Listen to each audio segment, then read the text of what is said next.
next year then. Positive. Thank you. Yeah. Councillor Casey. You'll be there. I've got Ross. a couple of questions. The first is about venues. Great to see so many outside of Auckland, 10 I count, but nothing north of Takapuna. Yes, we are taking a show to walk with. It's within the schools program, which you might not see. We have programs that some of the shows, Duck, Death and Tulip Waves and a number of other events, are going in different areas outside of what you see in the public program. We haven't got a council hall yet in Walkworth, but we're getting there. We're using the school in Walkworth. Yeah, I know. 53 free events last festival. How many in this one? David. Probably a similar number, to be honest. With the graffiti art in the square every day, we have over 60 bands performing for free in the free music program in the square. We have all the activities across White, all the entertainment on the buses, and we hire the buses. They're free to the public, but they're a cost to us, of course. We have a whole range of workshops and seminars with international artists, post-show talks. So it's extensive. It'd be a very similar size. And just again on the venues, 22 venues in the CBD, one of them is inaccessible, and only 7 of them have hearing loops. Which one is this? Art space. Art space. All right. The inaccessible one is the university. It'd be great to have 100% accessibility. Yeah, we've put quite a bit of investment into our accessibility program. We've made, obviously, tickets available at discounted prices for the deaf and visually impaired community, and for their companions as well. We work very closely with the theatres, so Auckland Live is fully compatible, Q is, and that's where most of our shows are. So that's a growing area for us. We invest more every time. We get support from the Gallagher Trust to do that. So it's certainly well up on our list. And just the last question is, we are renowned for not booking early. How are advance ticket sales going for the festival? Well, at this stage, we're about $100,000 above where we were at the same phase a year ago. So that's kind of giving us a feeling of confidence in being annual. But you are quite right. We sell 2/3 of our tickets in the last 5 minutes. He's just booking this. I saw him booking this right now. It's always the case. So please let all of your friends, contacts and other people know that it's time to get on with it. Yep. But we go through this kind of scary phase every festival, and this is no different to all the other ones. This is probably the scariest time. No, they always feel scary at the time, but it's impossible to forecast precisely what will happen. But for the moment, we have reason to be confident. Thank you. Councillor Watson. Yeah, thanks. No, I just I read through the brochure. I'd just like to congratulate you on the huge range of shows that are going on, and this outreaching into the Auckland community. Do you see the festival as just growing exponentially? Is that where you see it in 5 years' time? Well, I think in fact the whole reason for going annual is to try and get it into the minds of people that it is something they can look forward to every year. One of the principal concerns we had about a biannual festival was that you had to remake people aware of it, and we still, I don't think, have conquered that issue particularly well, despite the fact that we do an awful lot of advertising. An awful lot of people don't know that we've got a festival starting next week. And we believe that the more frequent mounting of festivals will go a long way to addressing that issue.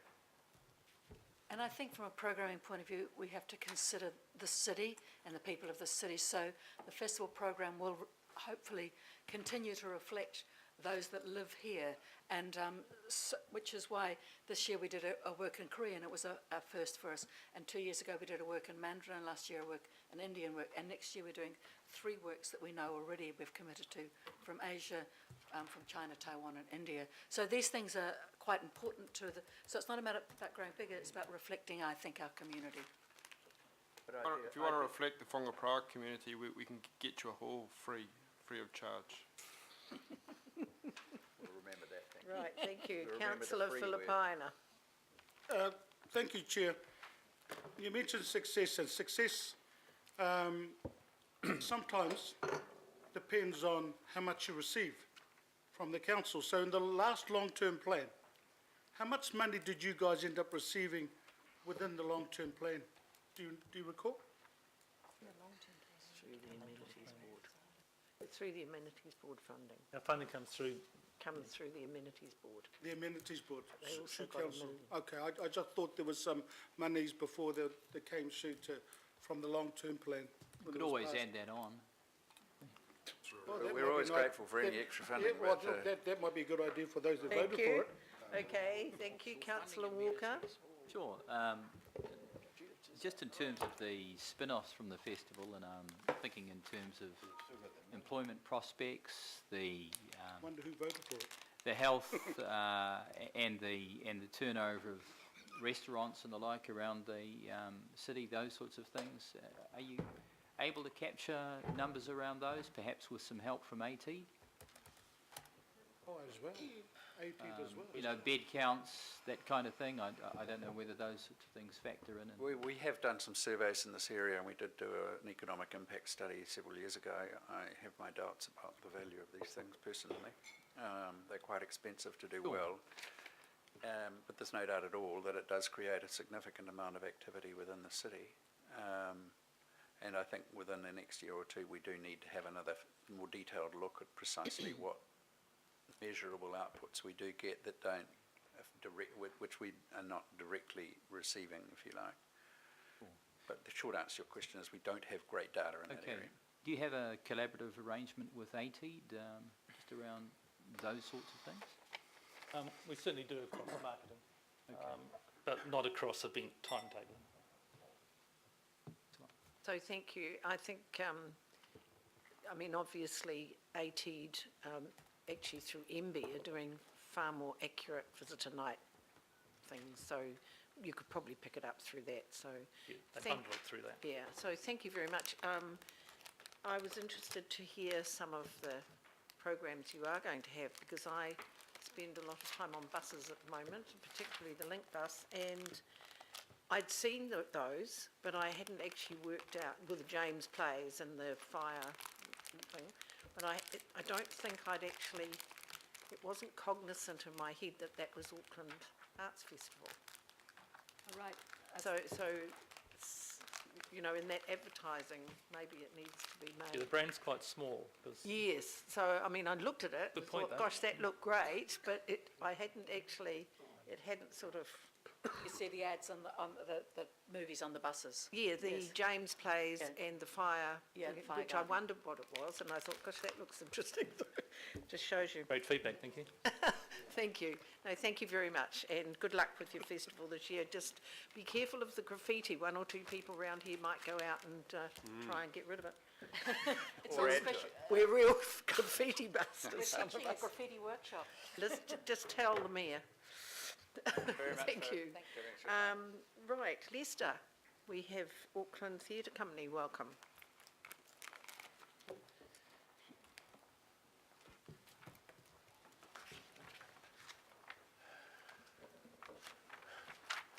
Good morning, ladies and gentlemen. Thank you for the opportunity to present to you. I have with me Gordon Moller, our chair, who's also the architect of the ASB Waterfront Theatre down in the Wynyard Quarter. Just to give you a little bit of an introduction to us, Auckland Theatre Company is the region's flagship theatre company. We offer a year-round program of high-quality professional theatre. We have a national leadership role to play within the sector in terms of development of our art form, building of audiences, and looking at how we can realise the potential for arts and culture in the communities that we work in. We have a number of programs that we run. We produce approximately 200 performances a year of main bill and family related events, playing to roughly 60,000 people a year. Traditionally we've used a range of venues across the city, specifically the Maidment Theatre, Hugh Theatre, Sky City Theatre. We've also used other regional ones like the Bruce Mason Centre and the Mangere Arts Centre out south. We have a very strong, highly regarded education program with over 70 activities to around approximately 11,000 students and young people across the region. These include school matinees, teacher programs, support for work that goes on in and out of the classroom, as well as a National Youth Arts Festival that we run in the middle of the year. They're just some of the features of it. I won't go into the full details. It's incredibly complex, the range of activities that we have on offer there. We are the only theatre company, well, there's one other theatre company in the country that has a dedicated literary unit where we focus on commissioning new New Zealand stories that are stories about us and who we are in our region and the communities that make up Auckland.